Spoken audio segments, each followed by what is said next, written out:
Hello, Romantics. I'm Sarah Gomez, author, romance lover, and host. You're listening to Romancing the Story, a podcast centered around writing, reading, and story structure, all with a twist of romance. We're at episode 32, and on today's episode, I speak with author Rebecca F. Kenney about Kindle Vella writing and publishing and what she's found to be successful on the platform. In case you haven't heard of Kindle Vella, it's the new Amazon platform created as a mobile-first approach to serialized storytelling. Authors have the chance to engage with readers in an episodic format, one short episode at a time. Rebecca is one of those authors that adopted the platform early and is finding lucrative benefits as well as growing her author brand. Rebecca and I chat briefly about the compensation structure Amazon is using. From what I understand, Amazon pays a small royalty per 100 words. Amazon has made it clear that the specific pricing numbers could change, so I wouldn't suggest taking this information as definitive pricing structure. However, I have found a couple of other sources that break down the payouts as well as the pros and cons of Kindle Vella. Both of those sources are listed in the show notes. With that said, let's jump right in. Welcome, spicy fantasy romance author, Rebecca F. Kenney. Yay! So, in case listeners don't know, can you tell them a little bit about yourself and your writing? Sure. I'm Rebecca, and I write spicy fantasy romance. You could say smutty, whatever. I like the word spicy. I'm currently self-published, and I have two longer series. One is the Dark Ruler series, which is dark fantasy romance, and then I have the Immortal Warrior series, which is a little bit lighter and has some retellings like Peter Pan, Jack Frost, things like that. And I have a vampire romance trilogy set during a zombie apocalypse. So those are my main ones. I do have an agent. She's actually my second agent. She is great. Love her. And we recently sold the audio rights to 9 of my self-published books, which is awesome. So we're going to do audiobooks soon. And we also have some other news that I can't talk about, but that's also exciting. So. Yeah. Ooh, people are going to have to follow you to find out, right? Exactly. So I know you've written several stories on Kindle Vella. Yes. And I asked some writers what they thought of Kindle Vella, and I kind of got similar responses across the board of what is Kindle Vella? Mm-hmm. And I know Vella is that new serialized story format created by Amazon. It was just launched back in July of this year. So it's really new. And it was designed more for mobile devices is kind of what I've been reading. And it's unfolding as a larger narrative over time with the episodic installments, more like Wattpad or Radish, right? And competing in those markets. How long have you been posting on Kindle Vella? So actually, the beta, and I'm not sure if we're technically out of beta yet or not, but it rolled out last year in July, so 2021. And I have been on the platform since it started. I've published about 10 stories on there under my real name and a handful of others under a pen name. So I personally love it. I know, you'll get mixed responses, but yeah, when I heard Amazon was doing this, I was really excited because I personally find the Amazon upload format fairly intuitive. And so I've checked into other sites and found it not so intuitive. So I was excited to check this out. And I've been working on it for a while now and really enjoying the process. Yeah. And I honestly, as a fan fiction reader or as growing up reading fan fiction, it just kind of speaks to my heart of all this really quick, really easily digestible, episodic installments every day or every week. And so I love the format as a reader. And I was just what kind of drew you into posting for the platform in particular? Because I know some people are intimidated by the idea. So I do love the idea of bite-sized chapters. I post mine every day. So I've had people tell me, oh, I like to read it with my coffee, or I like to read the episode on my lunch break, things like that. And so I guess what drew me in is like, I have a very short attention span when I'm reading, you know, and I tend to, which is terrible to admit as a writer, but I tend to jump away from stories that I feel are kind of slowing down. And some of mine have slow parts too. You know, it is what it is. Not the writer's fault. It's my own attention span. But that's why this appealed to me, is because I could really relate to that kind of reader, you know, that only has like this bit of time to read, you know, before they have to go on to the next thing in their life. Right. So it's also been really cool because I have learned to keep the pacing up really well for this. But I guess what drew me in at the beginning is just like, I like to try to stay flexible when new things come into the indie publishing space. And that can be really hard. Like sometimes I'll look at something, I'll be like, nope, that's not for me immediately, you know, but I do try to stay flexible and like research and kind of watch what's happening. And I don't know, this one just really grabbed me. And I was like, I'm just going to try this Vella thing and see how it goes. And, you know, I had a couple of books that were kind of sitting on the back burner that I hadn't put out anywhere. So I started with those, but actually those didn't do as well as the ones that I've written specifically for Vella. And Really? it's just, yes. And that's so interesting to me because I thought the other ones were pretty well paced, but yeah, no, it's been, it's been interesting to watch. But yeah, I think the fun of it is, you know, people get that anticipation, like, oh, the next episode, you know, we usually end on a cliffhanger, right, of some kind. And so it's like, oh man, I want the next one. So it just pulls you through, you know, and it builds engagement. And I like to, you know, tease things that are coming up. So it's just a fun platform. I love that you mentioned that too, that a lot of readers like read it on their breaks, because that's exactly how I've caught up with your The Sea Witch, like Kendall Vella story. I love it. It is a retelling of The Little Mermaid. Anyone who wants a spicy version of that, where it's like gender swapped, where the Sea Witch is a male, ooh, check it out. Chef's kiss. Perfection.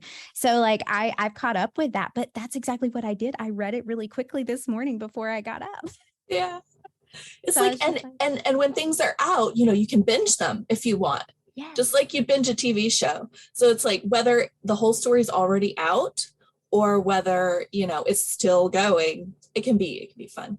And I like that it's that anticipation too. You mentioned that, like the fast pace of it, like it's so quick, so snappy. It's that's very interesting as a writer, from a writer's perspective, because I can definitely see like how you would have to, maybe depending on your writing style, may have to tailor that a bit, you know, to kind of write in like certain installments where, like you said, you're kind of ending a little bit on a cliffhanger. Because I do love that you sometimes leave those little nuggets in there of where we're going to go next. Mm-hmm. Like, and I can tell where we're going to go next. And you say you post daily. So I know I can always anticipate the very next installment. I schedule way ahead.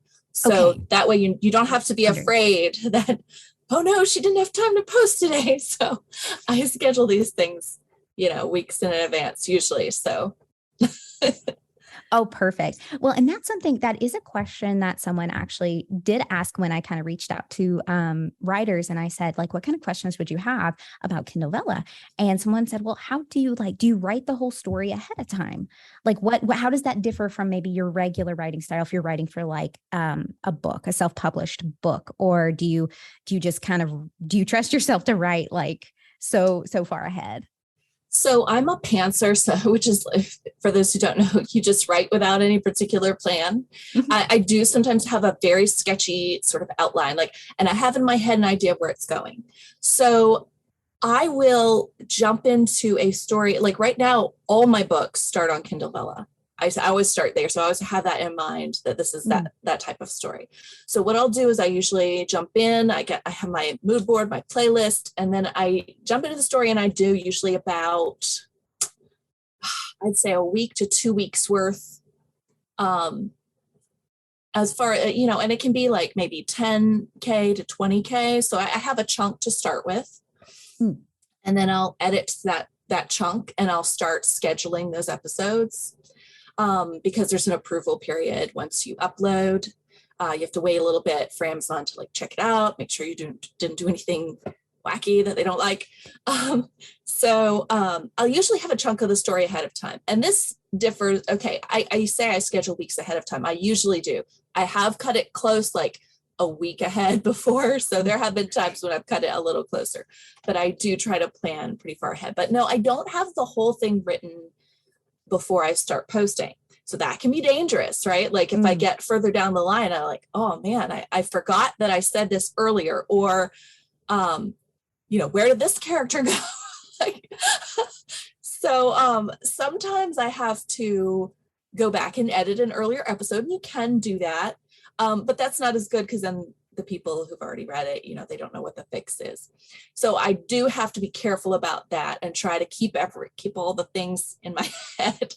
So I don't, so in that respect, it's a little more difficult than just writing for a regular book, because then you would write the whole thing and then you would edit the whole thing and then you have people look at the whole thing. So when I'm putting it on Vella, there's a little more risk involved, but I do re-edit and have beta readers before I put it on KDP later on.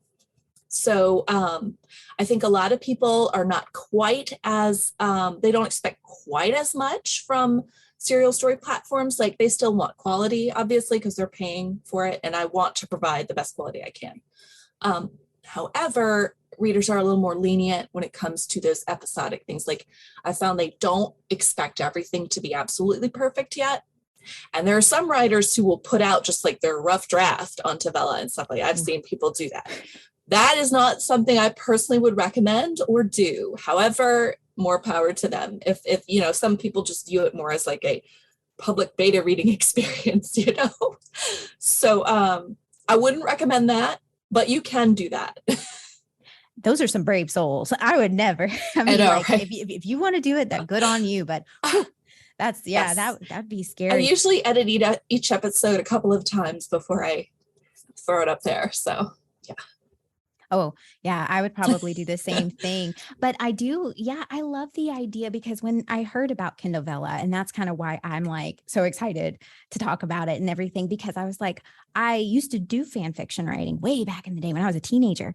And I remember getting feedback about like from readers and about like, okay, where, like you said, like, where did this character go, or what happened to this plot line? And I love it that I feel in some ways you can almost like you touch it up, you get it nice and you get it ready, but then maybe you put it out there and maybe you get feedback from readers of things you never thought of, you know? And like, I think that's to me, that's very gratifying as a writer, because it does feel so isolating, or sometimes you're just like, I didn't think of those things in my head. Is there any other way that writers can get feedback in Kindle Vella? I know that there's the likes and the faves. There is not a very good way to get feedback. And I know that's disappointed a lot of writers. Okay. There is a place to review, and that is not each episode. That is only on the story page, I think. I think it shows up on every story page, but I'm not sure. Gotcha. And I found that Vella readers tend to not review very much. It's hard enough getting people to review for Amazon, and Vella readers, they just don't. I've gotten a couple, like even some of my more popular ones have only gotten a couple actual reviews. So yeah, you can include polls in a poll in an episode and ask questions, but it's not like they can really tell you anything. Like they can just say yes or no, or choose something. So it's not like you're really getting feedback, which is unfortunate.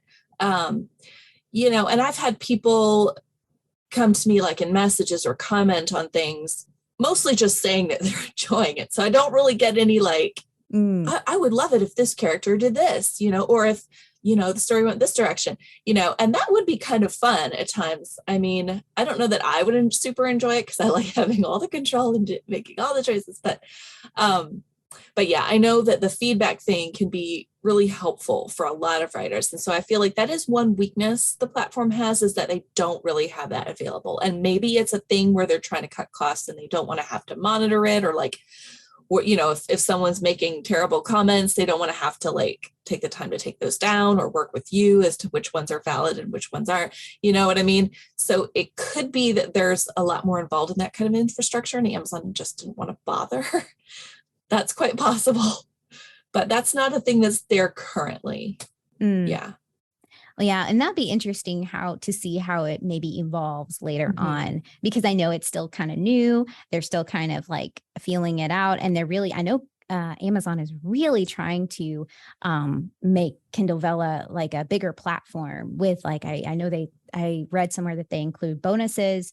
And I know one of the big conferences, writers conferences, actually they hold here in Dallas, Texas quite often. That's not too far from me. They actually had an Amazon rep that was pitching Kindle Vella to a lot of authors. Yeah. So it was very interesting to know that they are trying to make this a sustainable platform, and that they are hopefully it'll kind of evolve as it goes along so they see that it fits the needs. I would love to see like more reviews available. Like you said, like it's not so hard to find.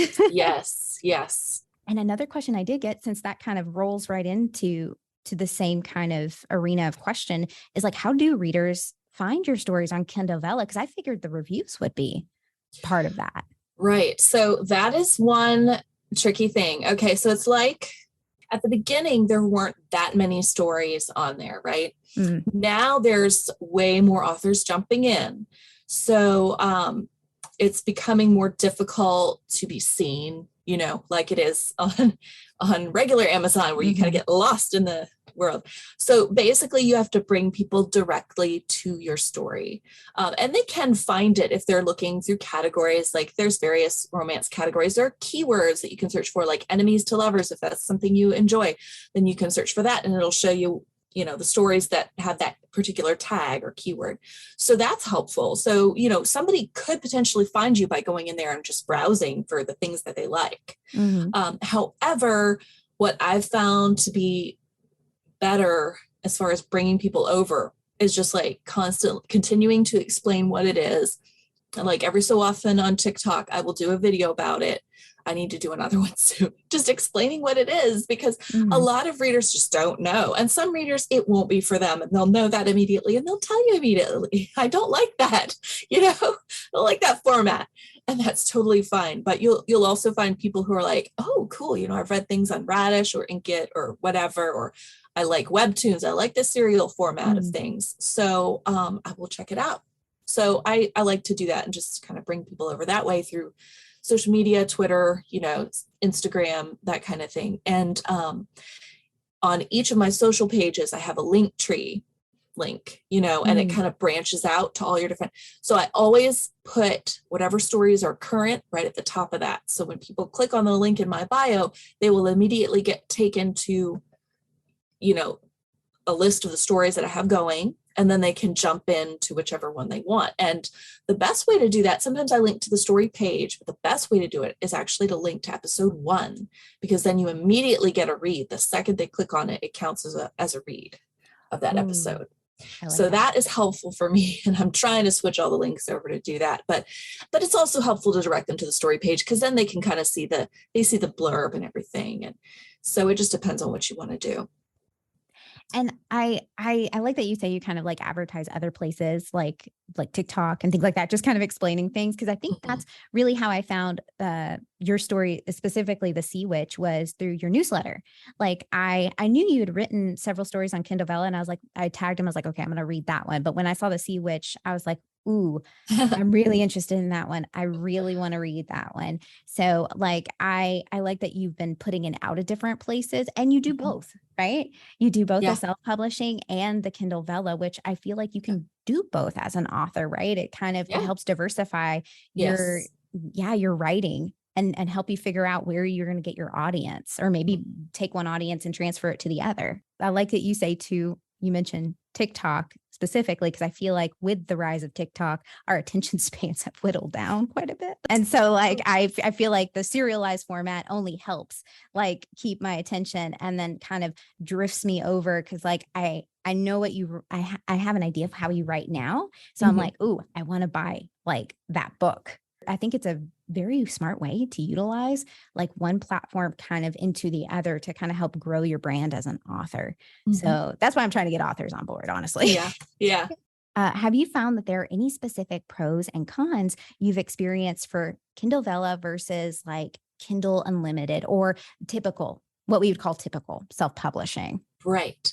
So I don't think there are really any cons. Like you were saying, one feeds into the other. And so it's almost like you're getting paid twice for the book. You know what I mean? Like you grab one audience, the serial reader audience, right?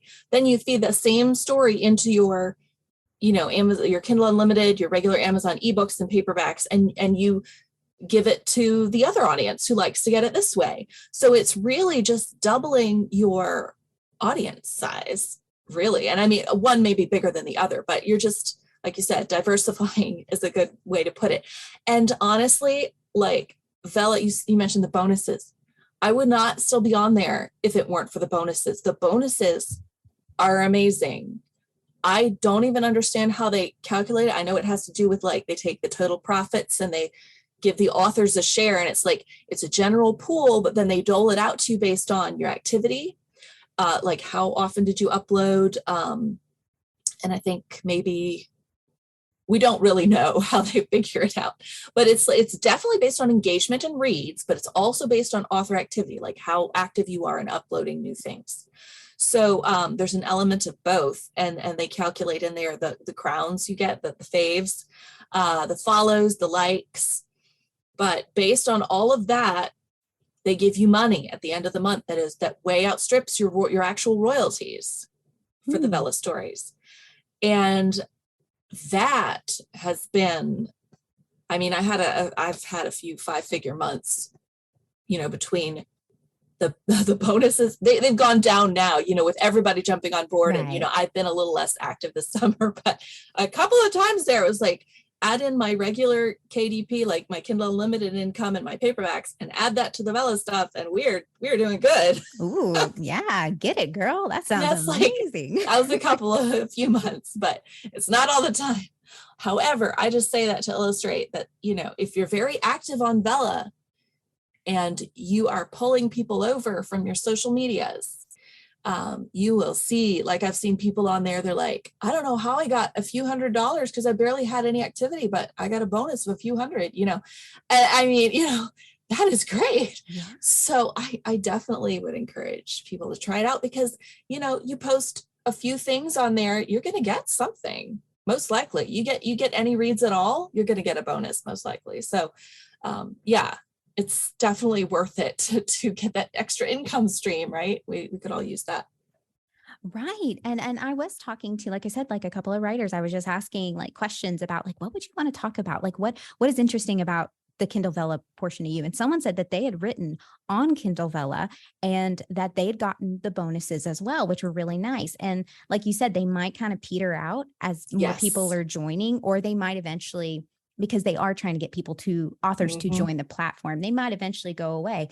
But if you can get a piece of it now, like the earlier, the better, or trying to at least build that audience, you can transfer it, like you said, to other places, like your paperbacks or your Kindle Unlimited, wherever you're going to offer other books. So like, I love that notion.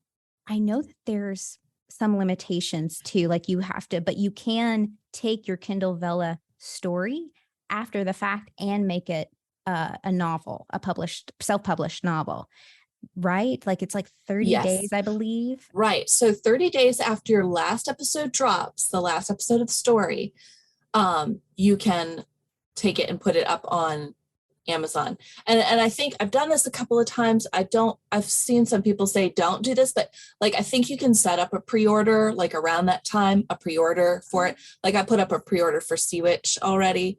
And so that way I get that. you can go like pre-order the ebook, but, yes. So 30 days after your last episode drops is when you can set your release date for your ebook or whatever. And you can also, like while you're publishing episodes on Kindle Vella, you can also publish episodes on another platform like Radish or Patreon. It's as long as it's behind a paywall, you're not offering them for free. Amazon doesn't mind you doing that. And that's considered fine. However, I did this with Radish. I put Pawn of the Cruel Princess on Radish just to test it out. I did not get much traction over there. And they make you wait 90 days after, before you can take it off their platform, and I have to take it off their platform before I can put the ebook in Kindle Unlimited. So I'm not going to do that again, because like now people are like, why isn't this in Kindle Unlimited already? Because it's out. And I'm like, I have to wait for the Radish thing to be done. So sorry, that's like a complicated side note, but just check the terms and conditions of whatever other site you're using to find out, if you're planning on Kindle Unlimited, you're going to have to take it off there. All the episodes have to come off there before you can do that with your ebook, if that makes sense.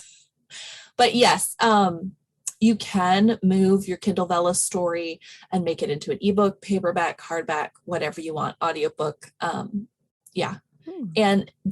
another limitation is they do not like you to put any previously published material on there. So if you had a book that was published elsewhere,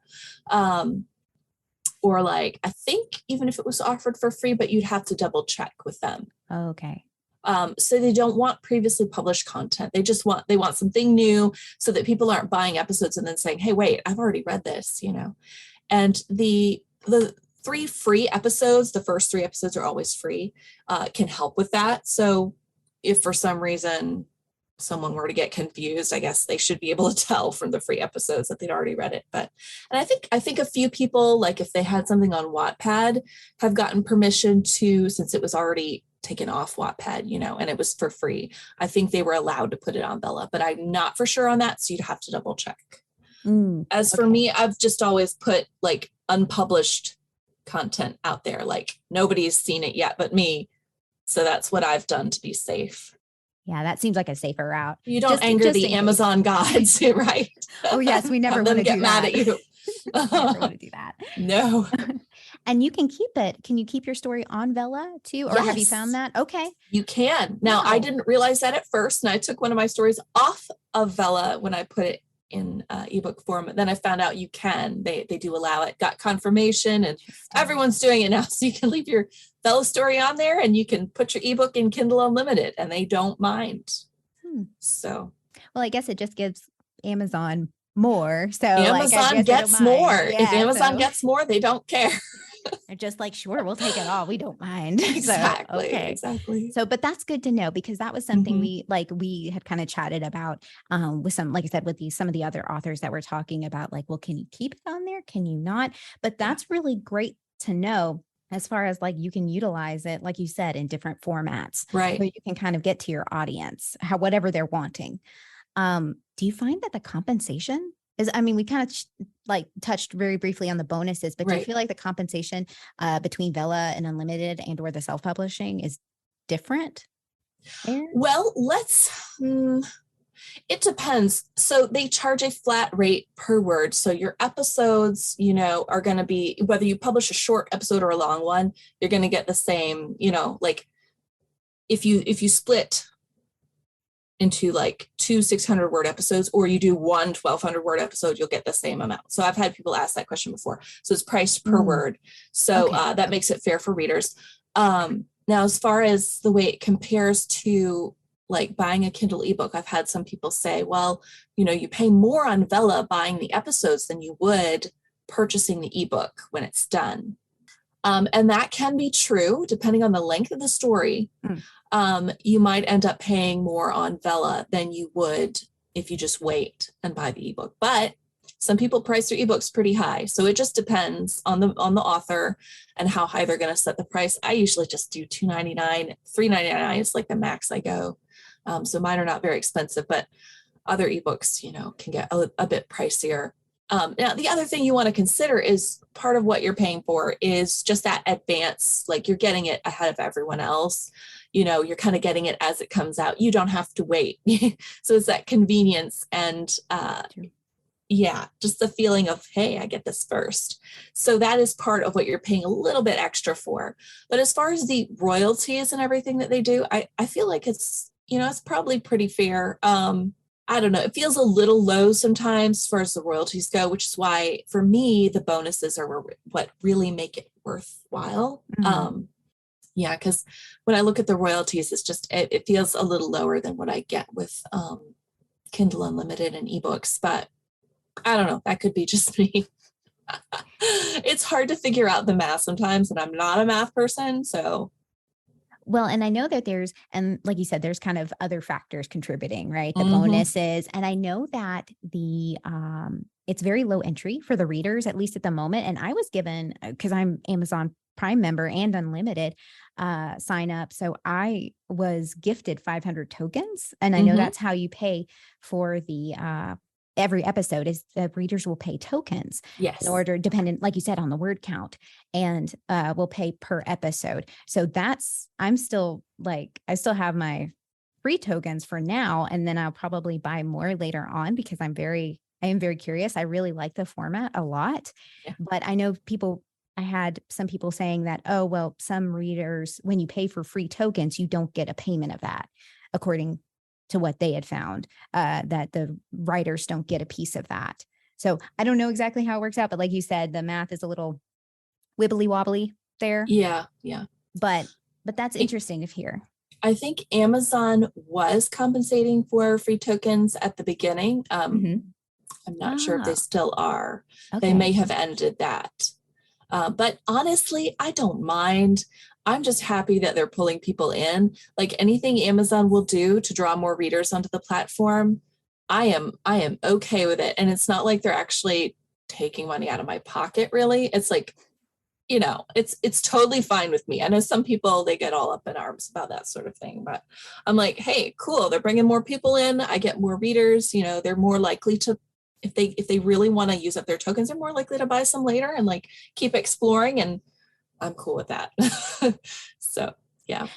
Yeah. And I think that's a very underrated idea that authors or writers might have, is discoverability by your readers, because a lot of times it's not that your readers aren't out there, they're just not finding your book because like you said, it's like oversaturated.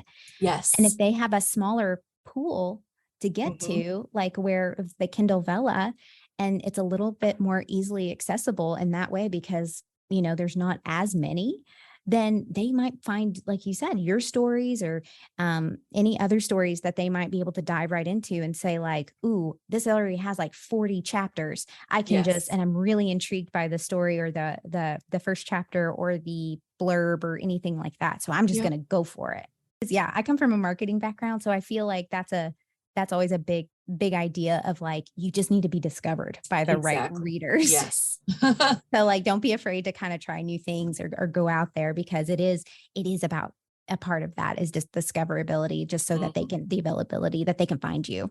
Have you experienced a direct benefit from putting your stories on Kindle Vella? I know that might be hard to kind of gauge, but I was just curious, like if you have like better readership, you've noticed like maybe some move over, like you saw like better readership, more signups for your newsletter, anything that's measurable. I love measurable because I'm from marketing.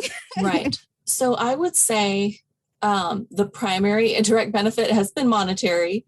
As far as people coming to like into my readership and signing up for newsletters, to be honest, I see more of that happening through TikTok. So I can see a direct correlation between a TikTok that does well and my Kindle Unlimited reads for the day, or, signups to my newsletter, or, things like that. So I feel like most of my readers on Vella are coming from TikTok, and most of my signups and my, Kindle Unlimited readers are also coming from TikTok.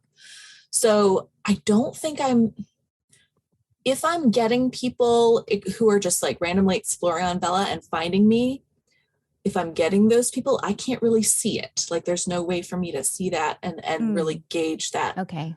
Usually they're coming from some other social media channel. So I kind of wish there was a better way to see if someone from Vella went and checked out my Amazon profile or like bought a book, but I guess that would be an invasion of privacy. I don't know. Maybe not. I don't know if it would. That would be something I would love to see, if people really are going from Vella to investigate other things that I've done. But I can't, there's no way to see that really. I don't think. Well, and I didn't know, because it is such a new platform, if they had any kind of analytics like that and behind the scenes, because I haven't, like I said, there's just not that much information out there about it. Do I haven't found where it is. Okay. No, that's fair. That's completely fair. And it might be something they're still figuring out, because I would love to see like, what is the click-through rate? What is like how many readers are hanging in there? Like how many readers have I engaged with on my first chapter versus my last chapter? You can see that. You can see like how many reads on your first chapter, like how many reads on each chapter. You can see that number. Awesome. So you can see like if it drops off at a certain point, like after a specific episode, people didn't like it and all of a sudden there's a drop, Ooh, okay.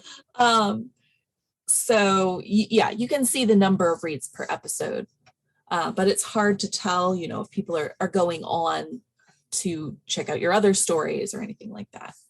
So.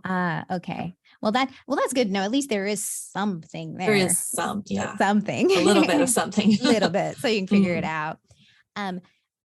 Also, is there any kind of cost? Is it like, I know sometimes when you're doing like self-publishing books or things, there's kind of hidden costs behind there, like formatting and covers, things like that.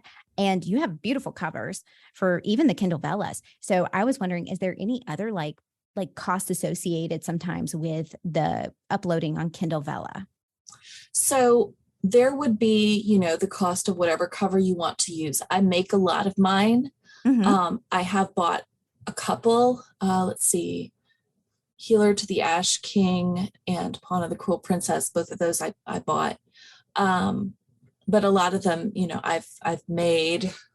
So yes, you do have to purchase your cover. There is no fee for uploading anything. And you don't really have to format, honestly. They just plop it into there's really, they don't let you do a lot of formatting. So if you try to do that in a Word doc, it's not going to transfer.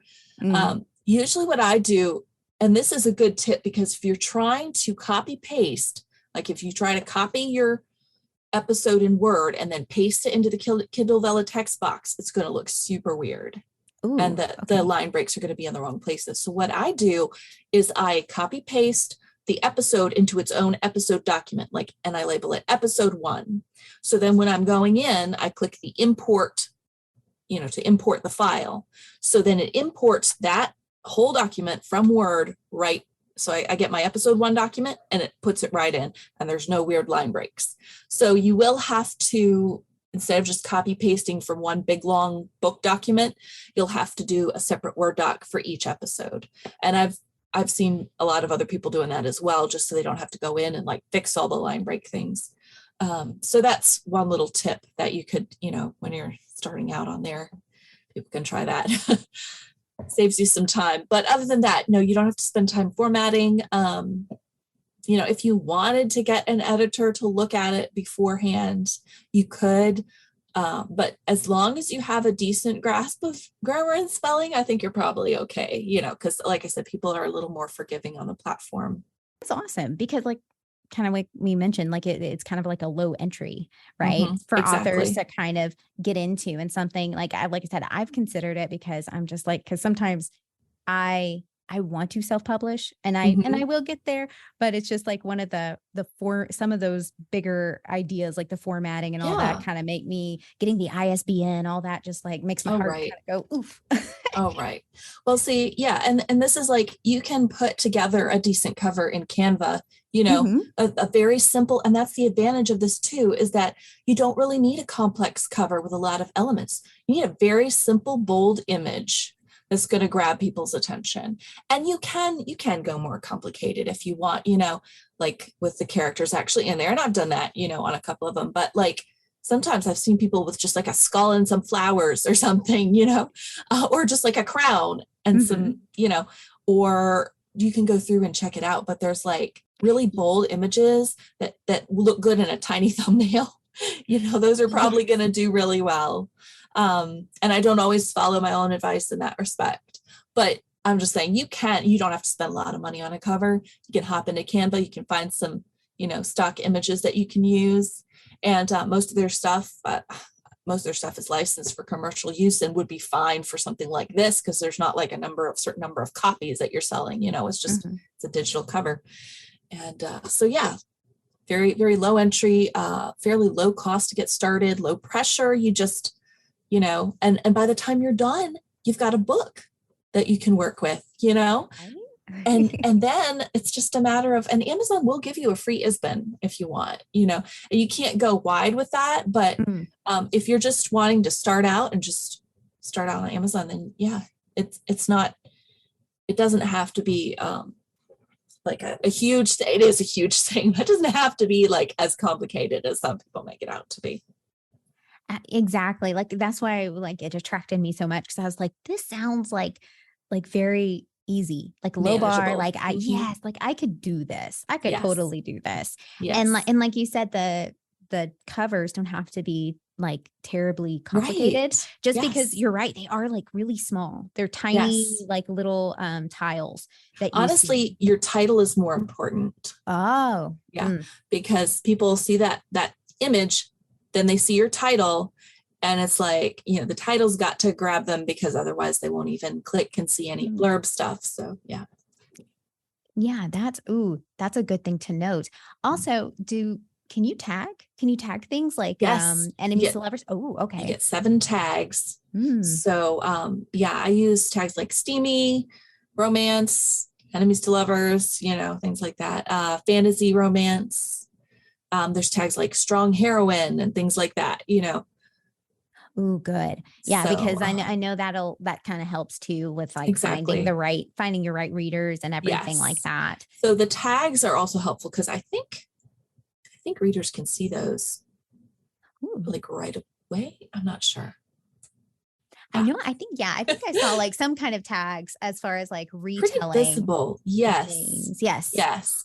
I think it's fairly visible. If not in the thumbnail version, then at least when they click on the story, they'll see them right there, and they'll be able to see like, I love tags because they're almost like tropes. They're like those little selling points that let people know immediately, hey, I might like this, Yeah. And I've seen that so much in the romance community. Mhm. And then it's always existed, but like really the last like couple of years, like I know that people will do that as their selling points, like you mentioned, kind of Right. like the tropes, like pointing all the arrows pointing at the book, Right. and saying like Yes. enemies to lovers, or like, Yes.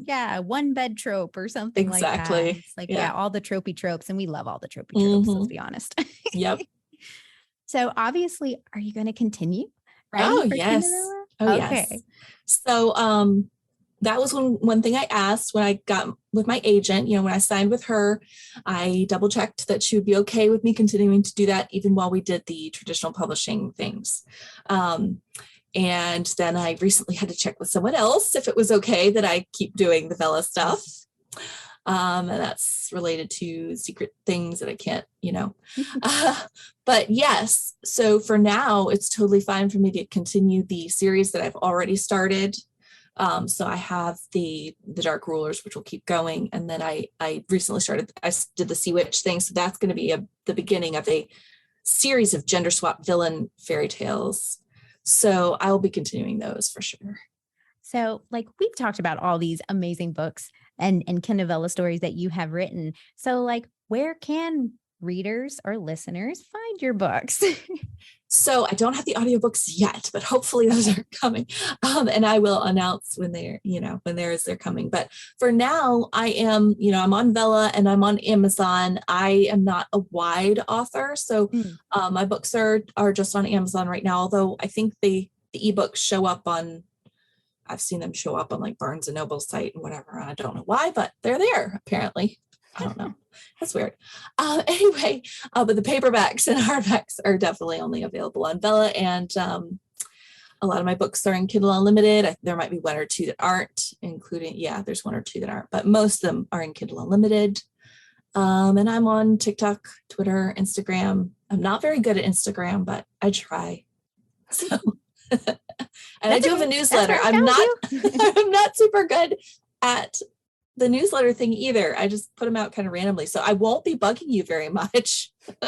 If you sign up for the newsletter, I don't send them out very often. That's okay. You're too busy writing for Kindle Vella. Exactly. You're doing all that. So don't worry about it. And are the audiobooks are of your self-published books, right? They're not Kindle Vella anything. Yeah. Well, okay. So all of the Kindle Vella books have become self-published books. So fair. Right. So we sold the rights to my Dark Ruler series, the six books in that. So that starts with Bride to the Fiend Prince, and then the most recent one is Pawn of the Cruel Princess. And then we sold the rights to my vampire zombie apocalypse romance thing. The first book is called The Vampires Will Save You. And that's just a fun thing I wrote during the pandemic in 2020. So, hey, yeah. There you go. Everyone I've talked to, almost every single author I've talked to said like, yep, I had this great idea during the pandemic. Yes, and I was just like, pandemic book. Yeah, there you go. Everyone has one. Everyone had one. So yes. Thanks so much to Rebecca for joining the show. Be sure to follow me on social media at Romance the Story. That way you can keep up with new and prior guests, as well as episodes to come. Big thank you to everyone who has been listening to the podcast. I recently just hit a big goal of 10,000 downloads, and I couldn't have done it without you. Be sure to stay tuned into my social media pages because I will be hosting a giveaway soon. Book recommendations for this episode: Captive of the Pirate King by Rebecca F. Kenney and The Sea Witch by Rebecca F. Kenney. As always, stay safe, be well, and keep writing. Bye!